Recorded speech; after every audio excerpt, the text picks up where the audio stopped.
semuanya, selamat datang di podcast Kanwil BPN Provinsi Bengkulu episode 2. Podcast ini nantinya akan berisi bincang-bincang bersama narasumber kita yang tentunya kompeten dan menginspirasi kita semua. Kalau di episode 1 kita sudah berbincang-bincang bersama Ibu Kakanwil BPN Provinsi Bengkulu, narasumber kita pada hari ini tidak kalah menginspirasi. Narasumber kita kali ini mengawali karirnya pada tahun 1999, sosok pemimpin milenial, berjiwa muda, kreatif, cantik, dan dikenal sebagai Palu Gada, Palu Gasa. Apa lu mau? Gue bisa. Kepala Bagian Tata Usaha Kanwil BPN Provinsi Bengkulu, Ibu Eisyani Syarifah SHMM. Halo, assalamualaikum Ibu. Pamirsa kumaha damang. Waalaikumsalam Ratu. Alhamdulillah pangestu damang oge. Oke, baiklah. Berarti saya nggak bisa lagi nih Bu ngelanjutinnya karena cuma tahu itu aja nih Bu, kebetulan nih Bu. Oke. Ibu terima kasih banyak atas waktunya sudah menyempatkan hadir pada podcast episode 2 kali ini. Saya senang sekali bisa berbincang-bincang bersama Ibu pada hari ini.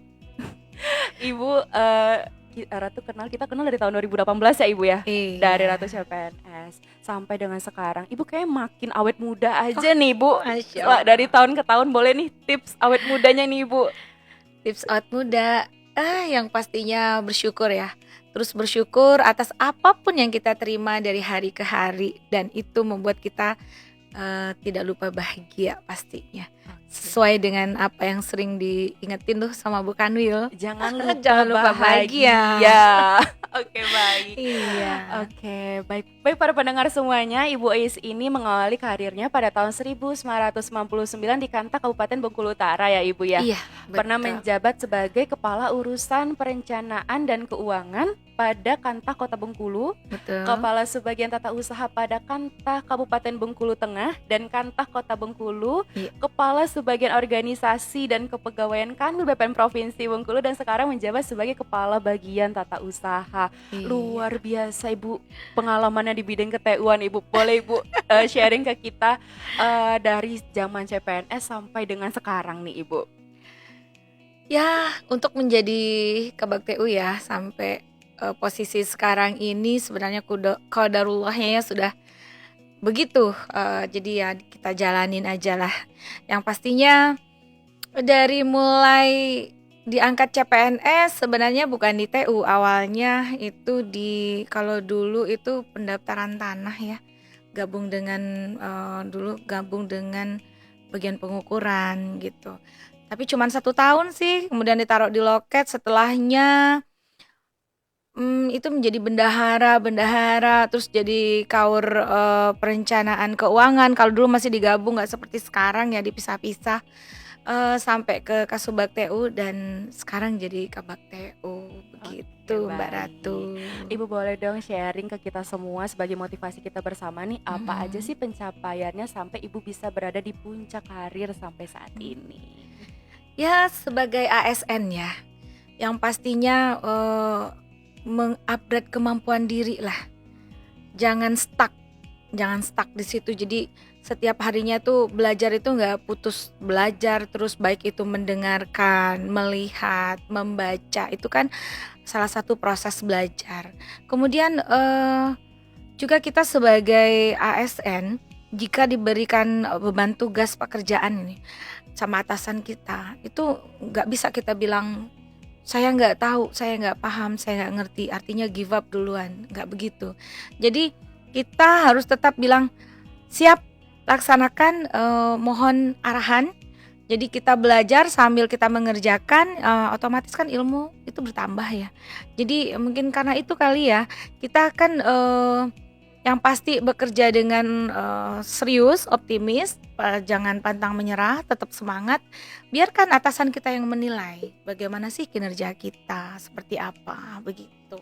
Yang penting bekerja baik dulu ya Ibu ya. Iya, Yang penting bekerja, jangan milih-milih ya Ibu ya. Kalau misalnya kayak kita masih baru-baru itu, dicoba aja dulu semuanya ya Ibu ya. Iya, karena itu semua ilmu nantinya akan bermanfaat buat kita. Kalau sekarang mungkin bilang ini kan bukan tupoksi saya, begini begitu.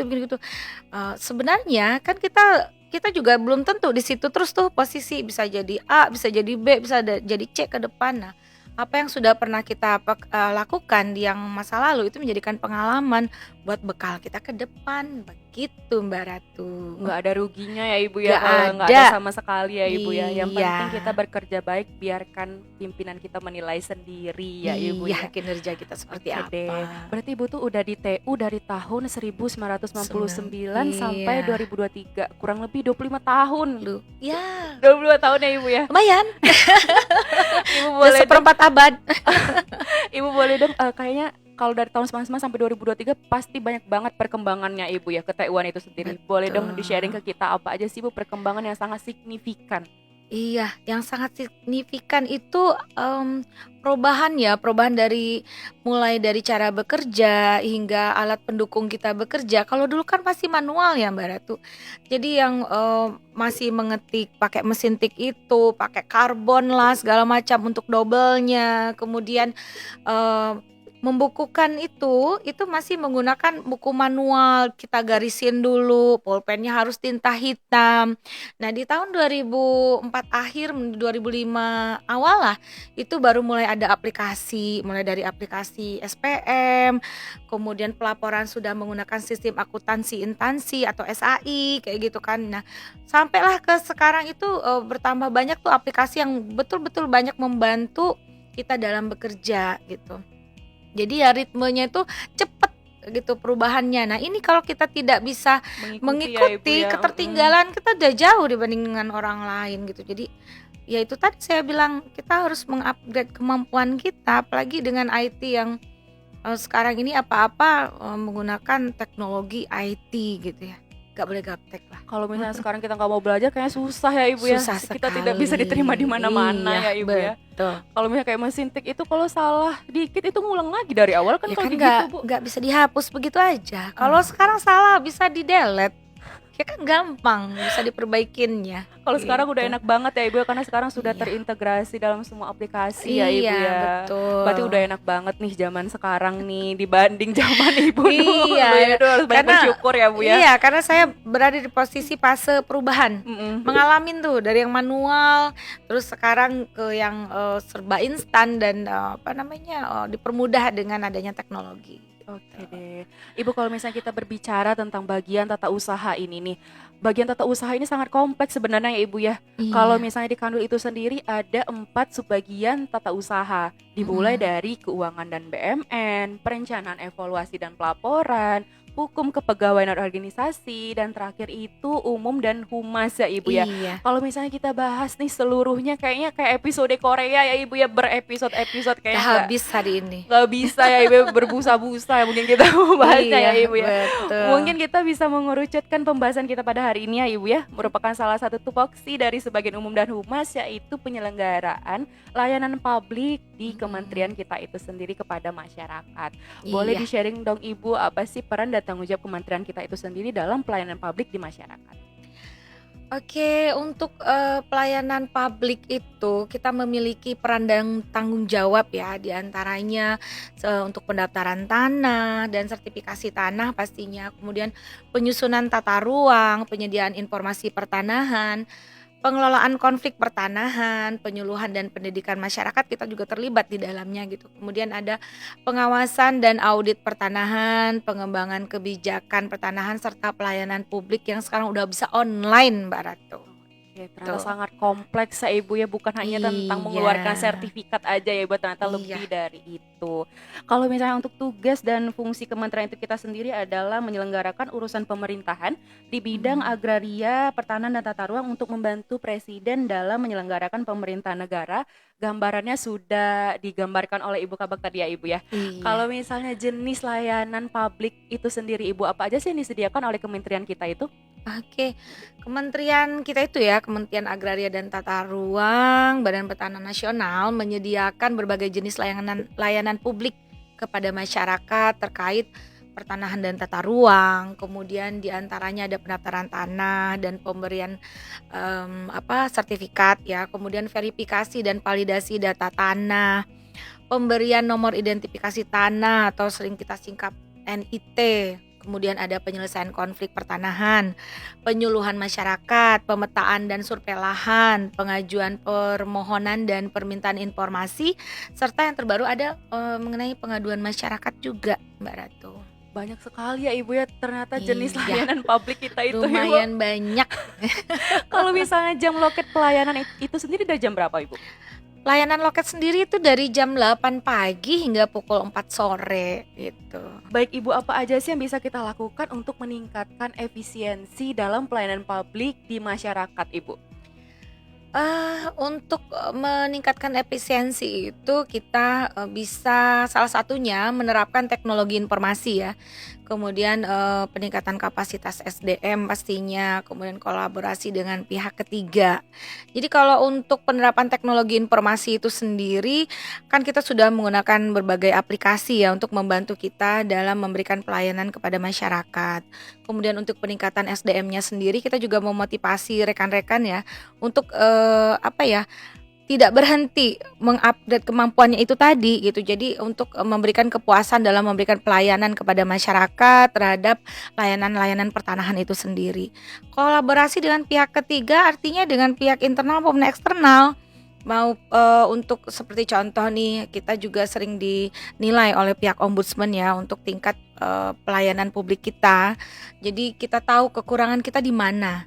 Nah, kalau kelebihan kan gampang lah, bonus ya. Kekurangan dulu nih biar kita bisa memperbaiki dan mengupgrade sehingga nilai dari pelayanan publik kita itu tinggi. Otomatis kepuasan masyarakat juga ikut meningkat gitu, Mbak Ratu. Kalau misalnya untuk petugas loket itu sendiri, kita juga ada ini ya Bu, pelatihan. Ya, itu ya Bu. betul. Selain pelatihan, kita juga memberikan arahan selalu biar mereka juga berkoordinasi, tidak putus. Jadi dalam memberikan informasi kepada pemohon itu minim kesalahan gitu. Karena itu sangat penting ya Ibu ya, soalnya loket pertanahan itu merupakan wajah dari suatu kantor pertanahan ya Ibu ya. Iya, Sangat penting untuk memberikan peningkatan kapasitas SDM pada petugas loket itu sendiri. iya. Ibu, dengan perkembangan teknologi yang sekarang ini Bu, gimana sih kita menerapkan teknologi dalam layanan publiknya untuk mengikuti perkembangan zaman? Ya.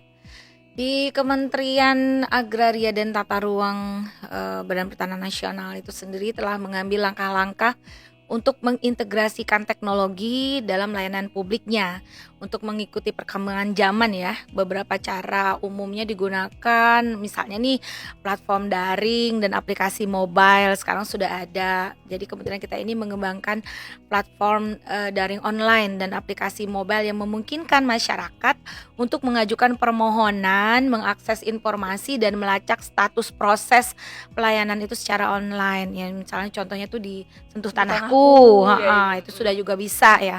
Kemudian ada pendaftaran tanah online nih.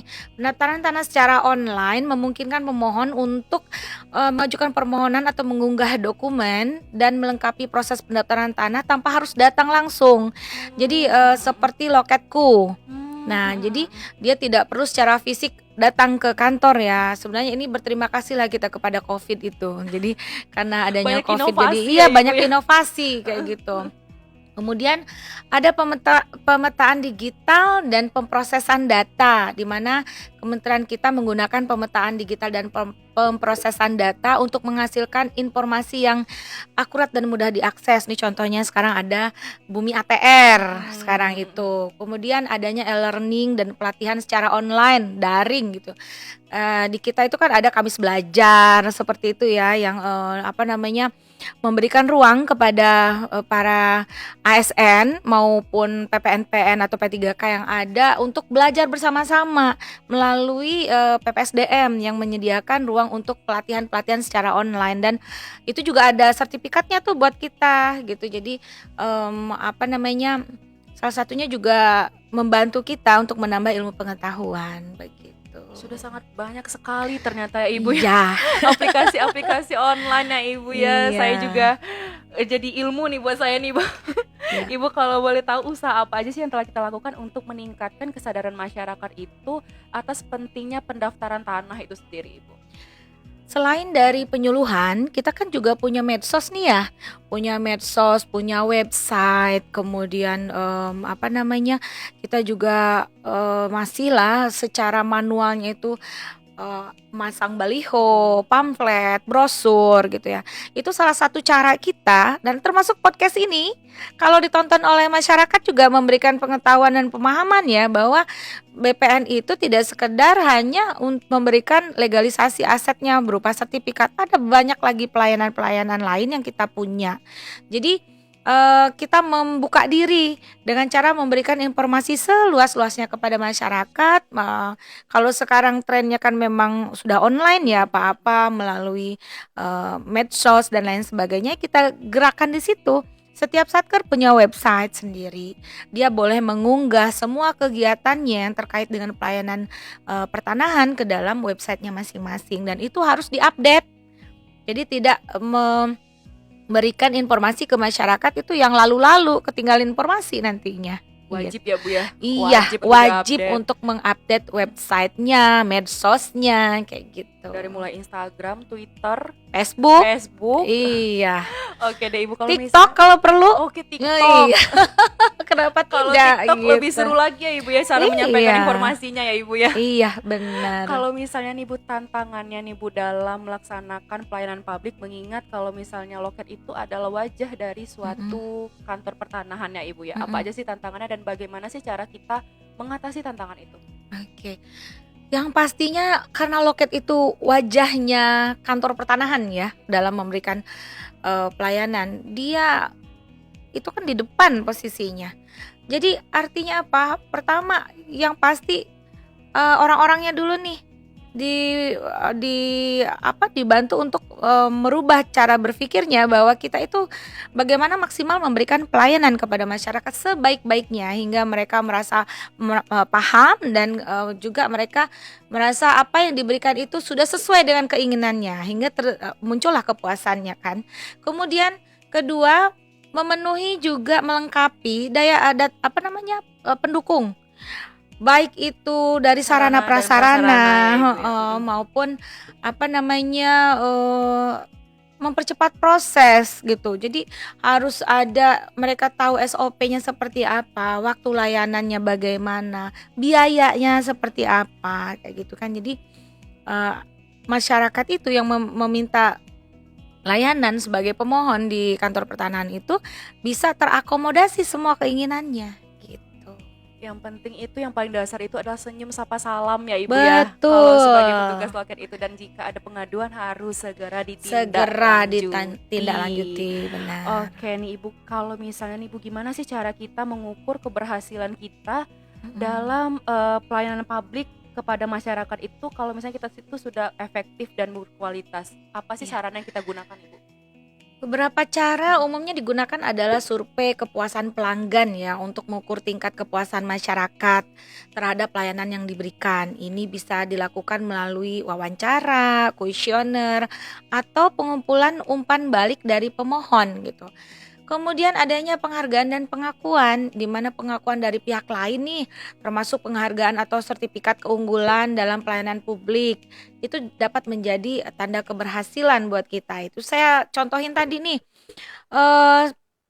pengakuan dari Ombudsman sendiri yang mengukur tingkat dari layanan suatu kantah, iya, itu sudah baik kah, sudah cukup baik, atau hanya apa kurang baik. Itu kan mereka yang memberikan penilaian, mereka yang memberikan penghargaan. Dan alhamdulillah di kita ini dari 10 satker itu cuman 2 yang posisinya belum hijau pekat. Artinya kalau belum hijau pekat itu ditandai sebagai nilai masih baik aja, belum cukup baik, naik ke atas ya gitu, belum optimal.